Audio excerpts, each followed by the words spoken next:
This is Ralph Renick. There's something magic about the number 1 million. Somehow it means the big time. Stability. It generates enthusiasm for the future. The city of Miami is now the magic city with that magic number, a city with 1 million population. Tonight, we will trace the history of this city on Biscayne Bay from when it was nothing until it was something.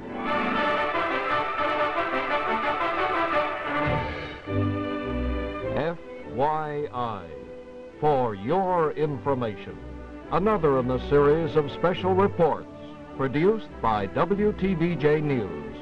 Tonight's program, Miami Hits a Million, is brought to you by Chase Federal Savings and Loan Association, who invite you to save where thousands save, and say as thousands say. For my money, it's Chase Federal. Many Indian tribes inhabited Florida when the first explorers arrived to claim the peninsula as a Spanish New World colony. In 1567, the Jesuits established a mission at the mouth of the Miami River. It was later abandoned. It was General Andrew Jackson who conquered Florida for the United States in 1921. During the Seminole War, Major Francis L. Dade was massacred by Indians north of Tampa. A few weeks later, in 1836, the Territorial Legislative Council gave Dade's name to a newly created county, which took in the territory from the north end of Lake Okeechobee to the Keys. By 1860, the U.S. Census was able to list Dade County's population at 83. Not included were alligators upstream in the Miami River Rapids. A tin cup full of river water brought a crystal clear drink. This was the mouth of the river looking toward the bay. William Brickell had built a trading post on the south bank in 1870. Seminoles would paddle their dugouts from the Everglades to barter supplies. The trading post was Miami's first supermarket. The river, the superhighway of yesterday. The Brickell Mansion occupied the point on the south bank. On the north side of the river, tour boats and pleasure craft docked. The only way to cross the river was by boat. The Brickell Mansion still stands today, weather-beaten and unkept. William Brickell's daughter, Miss Maud, died here last year. Some people want to move the house and preserve it as a historic site. Miami's first tourists in 1884 stayed at Peacock Inn on the shores of the bay at Coconut Grove. Twin dressing rooms at Bay's Edge, one for gentlemen, the other for ladies, who completely covered their arms and legs before bathing. On the north side of the river, development slowly began, although you wouldn't guess it from this scene at Flagler Street in the Bay, 1895. E.L. Brady and Company sold grain and hay, among other things, in the first general store. This woman, Mrs. Julia Tuttle, had paid several visits to Miami prior to 1891, when she moved here after the death of her husband, a Cleveland Iron Works operator. She purchased 640 acres on the north bank of the river, the site of today's downtown Miami. Mrs. Tuttle set up housekeeping next to an old Army barracks, Fort Dallas, built in 1849. The so-called fort was later moved to a site in Lummis Park, where it remains today. The fort at one time was used to house Negro slaves. It later was utilized as Dade County's first courthouse.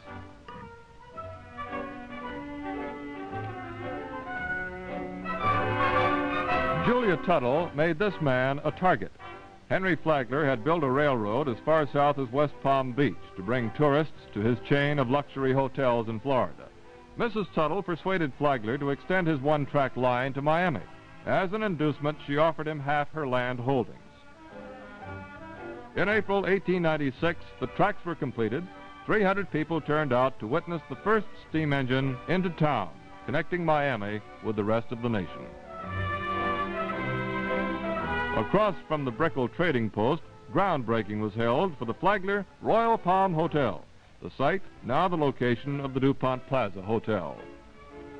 100 Negro laborers began to uproot the hammock land. Workers uncovered the historic Indian mound, where Tequesta Indians had buried their dead. 50 or 60 skulls were uncovered, tossed into barrels, some later given away as souvenirs. On January 16, 1897, the Royal Palm opened its doors. Everyone who had the money and the right clothes attended the opening dinner, and this was Miami's first bona fide tourist season. Toward the end of the winter season, Miami residents were permitted to swim in the Royal Palms pool for 15 cents during restricted hours. Miami now had its first newspaper, the Metropolis. This was Volume 1, Number 1, published May 15, 1896. From the newspaper office, the editor termed the city Marvelous Miami, the town with 1,000 souls, and the survey of the place not yet completed, the coming metropolis of South Florida. The coming metropolis it was. As Miami approached the turn of the century, citizens began demanding streets and other services. It was a struggle to obtain the 300 voters required by state law to incorporate as a city. But on July 28, 1896, an election created the city of Miami. At Christmas 1896, the downtown section was hit by fire, which destroyed many frame structures. 1898, the Spanish-American War.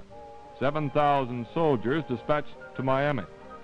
They marched on Miami Avenue at Flagler, past the old Frank T. Budge hardware store. Then yellow fever spread to the city, bringing 263 cases and 14 deaths. The city was quarantined for 3 months. In 1898, Miami was shocked with the sudden death of its mother, Julia Tuttle, from an unknown ailment. As the city hit the year 1900, business continued to expand. This is the Surprise Store at 78 East Flagler Street. Miami was again the county seat. In 1888, voters to the north had directed the county government be located at Juneau, north of Palm Beach. But the expanding South Dade population voted 10 years later to return the county seat to Miami. In 1904, a new county courthouse was built on the site of the present 28-story courthouse. It was a big event in 1908 when the first automobile to travel between Jacksonville and Miami pulled up to the Royal Palm Hotel. Travel time for the trip, 5 days, 8 hours. Flagler Street, then known as 12th Street, had seen nothing yet. The horseless carriage was about to do away with the horse. The old and new pictured before the First National Bank. The old and the new. The river now had a bridge at Miami Avenue. The Brickles were angry it wasn't built nearer the bay and nearer their property. The river was crowded with boats. Miami City Council was drawn into a court suit filed by the railroad against attorney George A. Worley and others who fought the FEC's ownership claim to Miami's bayfront property. The FEC erected a barbed wire fence to keep bathers from the water and, incidentally, to keep competitive merchant ships from unloading their cargoes. The court ruled that the plat for the area had the word park on it, and thus the land belonged to the people. And that was the beginning of Bayfront Park. The city filled in the area occupied previously by boats and piers to create the park. Flagler pushed his railroad south from Miami. Thousands of workers, recruited from all parts of the world, completed the impossible job of building a railroad over the water to Key West. The first train arrived in Key West in 1912. Miami grew as the Magic City. Elser Pier at the bay in Flagler was a leading spot. World War I brought a naval air station to Dinner Key. Pilots took dive bomb training in the bay near the Royal Palm Hotel. But complaining guests forced the Navy to move the activity further south. This July 4th, 1918 baseball game in Royal Palm Park gave no evidence that a war was in progress. The McAllister Hotel began to rise near the bayfront. A flu epidemic took its toll of lives in Miami, and people prayed for the end of the war. And now, here is Noah Tyler for Chase Federal. For so many thousands of people, Chase Federal means two important things. First, it's the sensible place to keep their savings safe and to see them grow steadily at a liberal dividend rate. And second, it's the wise place to borrow because you save on Chase-financed mortgages. Low closing costs and low interest rates add up to real savings for you as a homeowner. So whether you're buying, building, remodeling, or refinancing your home, Chase Federal will help you with low-cost loans and quick, courteous service. Remember, you can take advantage of these benefits whether you're financing or refinancing, whether you're buying a new home or increasing the mortgage on the home you now own. So whether it be for savings or for low-cost mortgages, join the thousands who say, for my money, it's Chase Federal. In the early 1900s, Miamians could take a boat from the foot of Flagler to this pier at the south end of a mangrove island known as Miami Beach. Energetic John Collins had come from New Jersey before the turn of the century.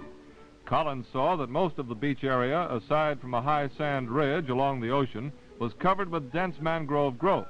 But Collins did find an area west of Indian Creek, north of 28th Street, suitable for farming. He built this canal in order to boat his vegetables to Miami's port for shipment north. Collins was past 70 when he decided to build this wooden bridge linking the beach with Miami. It was this bridge which changed the history of Miami Beach. Collins spent $100,000, ran out of money, the bridge still unfinished. He then went to Carl Fisher in Miami, who retired with a fortune from Prestolite, the trade name for carbide gas headlights. Fisher loaned Collins $50,000 to finish the bridge. Collins gave Fisher 200 acres of Miami Beach land as a bonus. It was Fisher who built Indianapolis Speedway, who blazed the Lincoln and Dixie highways. He now turned his attention to the mangrove growths of Miami Beach. This is the pathway cleared for Lincoln Road. John Levi supervised hundreds of Negro hands as machetes slashed at the palmettos. Axes were put to the dense mangrove. It was summertime, the time of mosquitoes and sandflies and bright sun. Mules were brought in to tug at the stubborn palmetto and mangrove roots. The Lummis brothers were clearing the south end of the beach, while Fisher concentrated on the section from 15th to 21st Streets, the bay to the ocean. Workmen came across rattlesnakes, hundreds of raccoons, and rats by the thousands. The Lummis brothers advertised for cats and got them in bags. Let loose in the swamp, they cleaned out the rats. Soon the trees and underbrush were felled, and the giant dredges sucked up bay bottom and laid a blanket of sand atop the downed mangroves. Wooden bulkheads formed the edge of the island. Dredging operations ran day and night for 12 years. Fisher was to spend $6 million in creating his dream city. Trees were planted and foliage was brought in to keep the sand from blowing away. Fisher hired from Key West C.W. Pete Chase, Jr. to be his general sales manager. Chase at his Miami Beach home gives his impression of the boss. He was a man of great foresight, and the spending of money made no difference to him. Everything he did it on a very big and very heavy scale. And Miami Beach is a monument to him, and on Alton Road at 61st Street, there's a monument to Carl Fisher now, and on that it states, he built a great and fabulous place out of a wilderness. Here's some of the equipment used by Carl Fisher in transforming the swamp into the Riviera of the Americas. On New Year's Day 1921, the new county causeway was opened to the beach. A $600,000 bond issue to build the link had been passed by a 2-to-1 vote. Now, streetcars brought people from Miami to the ocean. The Roman pool at 23rd Street saw its share of bathers. They came in all shapes and in all sizes.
Fisher had an eye for publicity.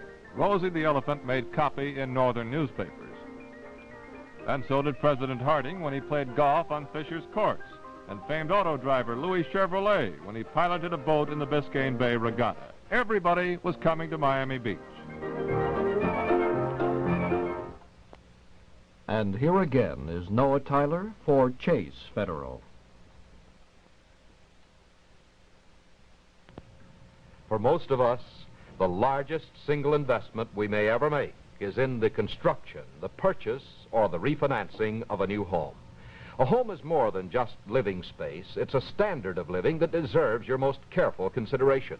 And consideration is just what you'll find at Chase Federal. Consideration means that the people at Chase understand the importance of your home to you, and they make it as easy as possible for builders and individuals, homeowners like you, to make that investment by offering sensible terms, such as interest rates as low as 5.5% for select properties and low closing costs.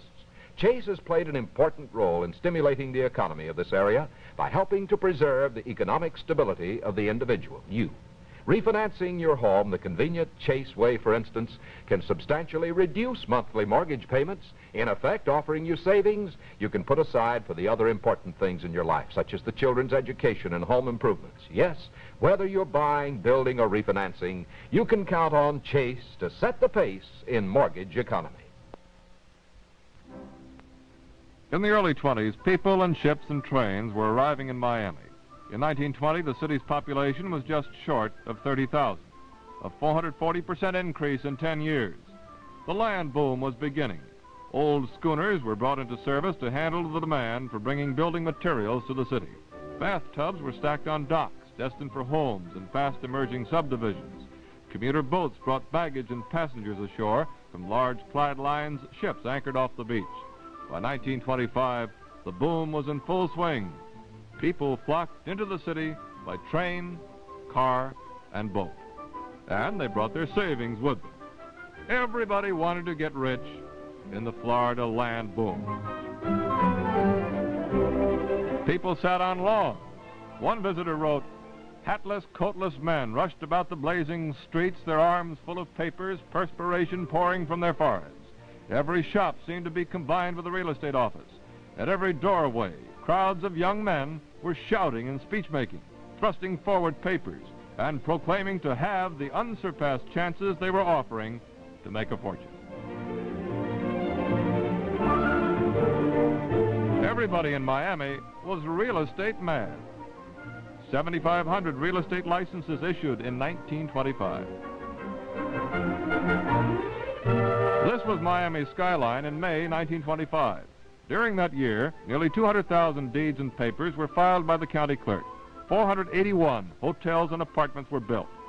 And 1 year later, May 1926, Miami's skyline was transformed into a modern metropolis. The boom was like a fever. Buses carried people from downtown to view subdivisions. Strawberry patches and pineapple plantations became platted communities. 971 subdivisions were laid out on paper. Lots were sold at 10% down, resold several times again before the day was out. At Jackson Memorial Hospital, tents housed employees. The Ku Klux Klan paraded down Flagler Street and sang Christmas carols in county jail. The city manager reported, the Vice Squad, organized in September 1925, is continually busy with liquor raids and closing up disorderly houses. The congestion caused by automobiles was a headache for police. No parking tickets, though, were put on windshields. The cops hauled off the rear seats of offenders' cars to headquarters. To get your seat returned, you paid a fine. Biscayne Boulevard was built at a cost of $1 million a mile. Bayfront Park, dredged up by the city, was beginning to take shape. Venetian Causeway was open. The city planted small royal palm trees along the parking lanes of Biscayne Boulevard downtown. 800 steamers and sailing vessels entered the port of Miami in a 5-month period after the railroad was forced to put a freight embargo on shipment of building materials. The one rail track from Jacksonville to Miami was jammed with 1,200 cars of undistributed freight. This was the first house built in Miami Shores, a $62 million development of 2,500 acres. People wanted to have fun. The Miami Jockey Club was built by Joe Smoot on land way out in Hialeah. Dog racing and the Spanish game of Jai-Alai came on the scene. While crowds gathered at Hialeah for legalized betting on horses, people in other parts of town lived a wide-open life. Gambling was accelerated. Jewel thieves had a heyday. West of town in 1899 was this homestead occupied by the Merrick family. The son, George, hurried home from New York Law School in 1911 at his father's death in order to look after the grove. When Merrick began to subdivide and offer lots for sale, the bankers declined any backing since they thought the property was too far west of the city. But Merrick was a good businessman and a visionary master planner. Buses carried potential investors to his housing site. Merrick carefully platted a new city called Coral Gables. Spanish-style architecture was to be the theme. Stonemasons were imported from Cuba to build structures from native limestone. The Gables was known as the $100 million development. Salesmen in New York and Chicago did business in lavish Spanish-style offices. Merrick cut a canal to Biscayne Bay to provide waterway home sites. He gave 160 acres to establish the University of Miami. Merrick's high standards for his city were never violated. He alone was responsible for Coral Gables. William Jennings Bryan, who conducted on Sundays the largest outdoor Bible class in the world in Miami's Royal Palm Park, spent weekdays spellbinding potential land buyers in Coral Gables at a salary of $100,000 a year. Bryan held court at the Venetian Pool, a rock pit converted into a fantastic water paradise. Olympic diving champion Pete Desjardins was hired to demonstrate the proper use of the high board. At the new Coral Gables Country Club, Jan Garber and his orchestra made many a heart flutter by playing When the Moon Shines in Coral Gables. In Miami, the fast turnover in real estate had nearly bulged the walls in the county clerk's offices. Construction was started on a new courthouse. The grand jury and bar association formally demanded a new building, and the county began a 28-story structure built around the old courthouse so as not to disturb the business of government. On September 6, 1928, the new building was completed, the old having now been demolished. But the urgent need for the enlarged courthouse had diminished. The boom was over. The boom bubble did not burst overnight. The banks and northern investors began to stiffen up on money. Fraudulent promotions were revealed by the Better Business Bureau. The stock market declined. The Danish naval training ship was one thing which triggered the bust. Brought to Miami to be outfitted as a floating hotel, the barkentine Prince Valdemar overturned in the main ship channel January 10, 1926, as it was being towed to Miami Beach from Miami. For nearly a month, the 241-foot-long barrier blocked the port. No ship could enter the harbor. The resultant lack of construction materials slowed down the hectic building pace. But the clincher for the bust came on the 17th of September, when ominous dark clouds moved in on the Florida coast.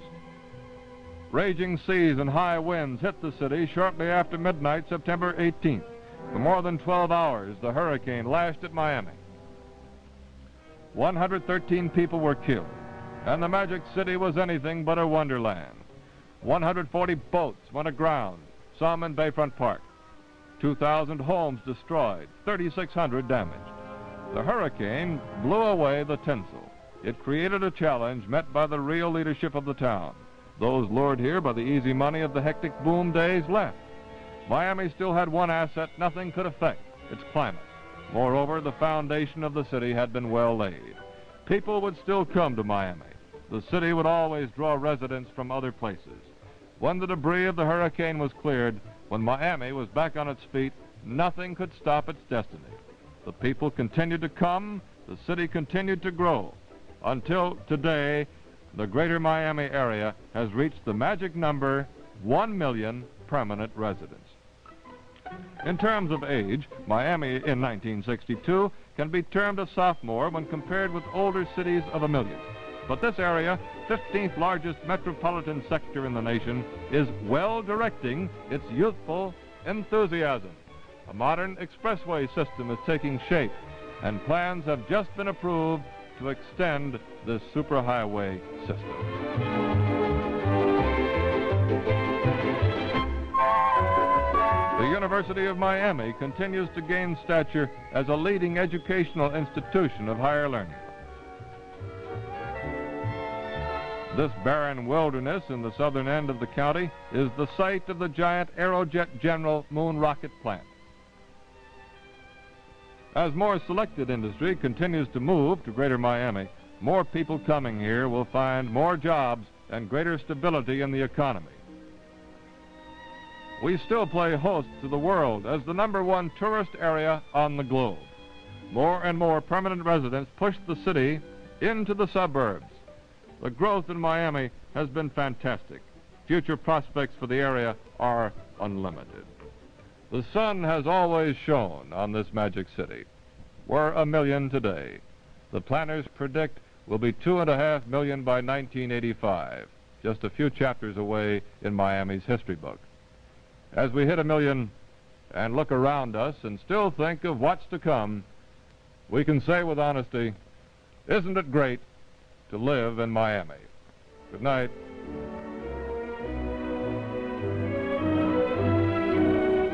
Miami Hits 1 Million, another in the series of FYI programs for your information, has been brought to you by Chase Federal Savings, with 5 convenient offices to serve you. Why don't you join the thousands who say, for my money, it's Chase Federal. Tonight's program was written and narrated by Ralph Renick. Photography by Lloyd Beckworth and Gordon Stevens. Film editor Joe Martinez. Produced by WTVJ News. Special thanks for supplying special material to G.W. Romer, the Historical Association of South Florida, Hialeah Racecourse, C.W. Chase Jr., Mrs. Nils Anderson, and the Miami Public Library. This program is directed by Martin Saxon.